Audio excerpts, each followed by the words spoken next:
What is up, Kick and Bass gang? Today we're putting our sound design on X Games mode.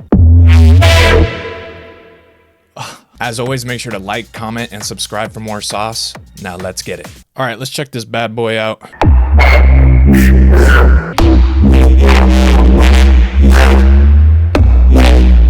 All right, so the concept behind these racks is just to make Ableton do all the heavy lifting in terms of sound design, so we don't have to make things from scratch every time. And even if you don't like Godzilla basses, this sort of sound design applies to all different types of sounds. So let's hop right in. All right, so first up, we got the macros fully decked out just so we could randomize some of the key parameters. So first up, we got oscillator B wavetable. And if you didn't know that you could do this, all you have to do is go over to the oscillator over here, and you could just right click the waveform and then map it to whatever macro you want, and then you get full randomization capability. After that, we have oscillator C's wavetable mapped as well, and you can see it reflects in the graph over here when we hit the randomize.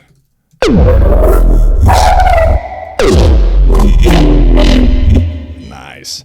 Next up, we have B tune and C tune, and this is going to go from ratio 0.5 up to 2, just so the FM doesn't get too crazy. And then and then C tune goes from 0.5 up to 4. And what I try to do when I have the oscillators mapped this way is just try to have the levels going at a lesser amount the further up you go, because as you get into the crazier FM amounts, it's going to be super harsh. After that, we got D course, which just goes from 1 to 2.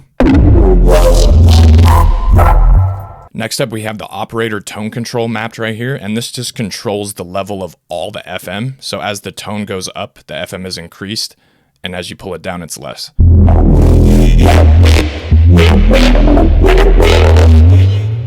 After that, we got the pitch envelope amount, which is set over here, and this just gives us the swoop at the beginning of the sound. Then we got pitch envelope decay right here, which is just going to increase that little swoop.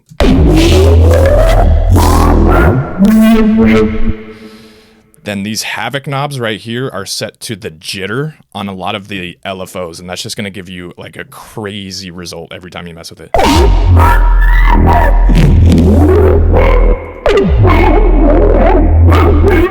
Oh, that one's weird. It's on like vibrato or something. After that, we got the coarse, dry, wet, and reverb just so we can mess with it, and then a couple tone controls just to give us a little bit of sound sculpting ability. After that, we have a metric shit ton of LFOs that are controlling these levels right here. So if you use these waveforms glider or stray, they're random and also like slower but like kind of predictable. So it doesn't give you like too crazy of a value. And then it's just going to give you a random value throughout, but it's going to be a little bit more tame.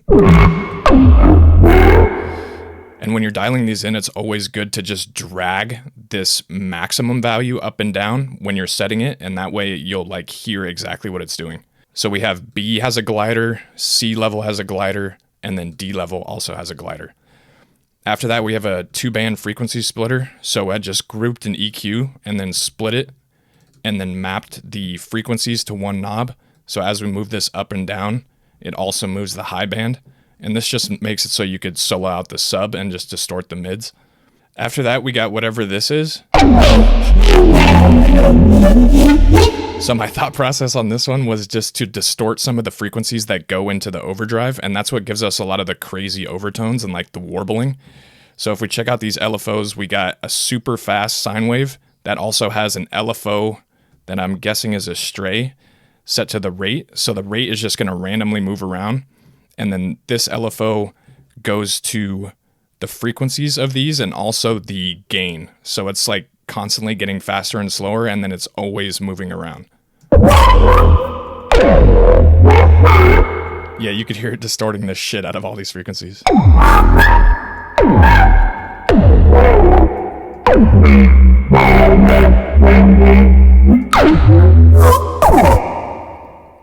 Then after that EQ, we have an overdrive that is also being randomly modulated. We got the frequency and also the width right here. So this is just going to randomly apply a different amount of distortion to all these bands that are being peaked. Then we have a chorus ensemble set to dry wet, which is randomized by the rack. And then this just has the lows cut out just so we're not affecting them at all. After that, we have an auto filter set to low pass, and then we have another stray, which just goes up and down at random intervals. at a very slow rate. So this is what's going to give us the wubbing motion.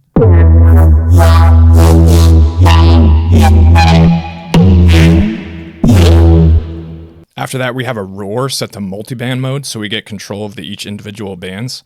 And then we have the tone mapped to the front of the rack. And then inside of the mod sources over here, we have a slow triangle wave that's moving all the frequencies.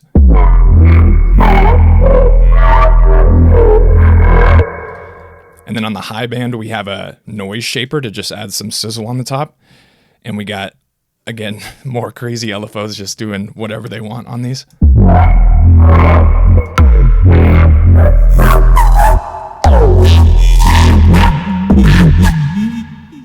Next up, we got an OTT for beef and another OTT just because we need more beef. And then we have a gate set to threshold -42 just to get rid of any tails that the OTTs are bringing out.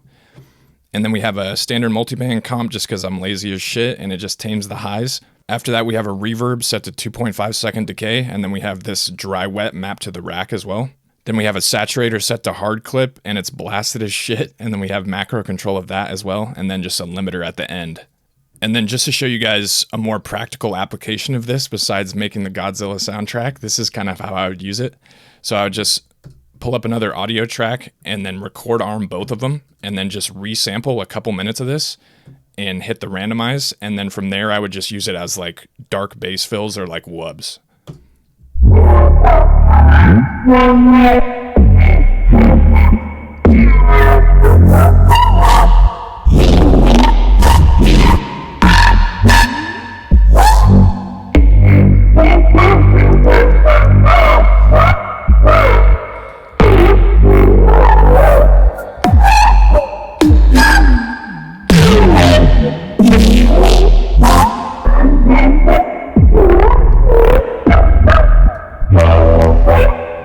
That's all there is to it.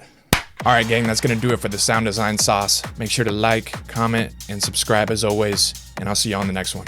Peace.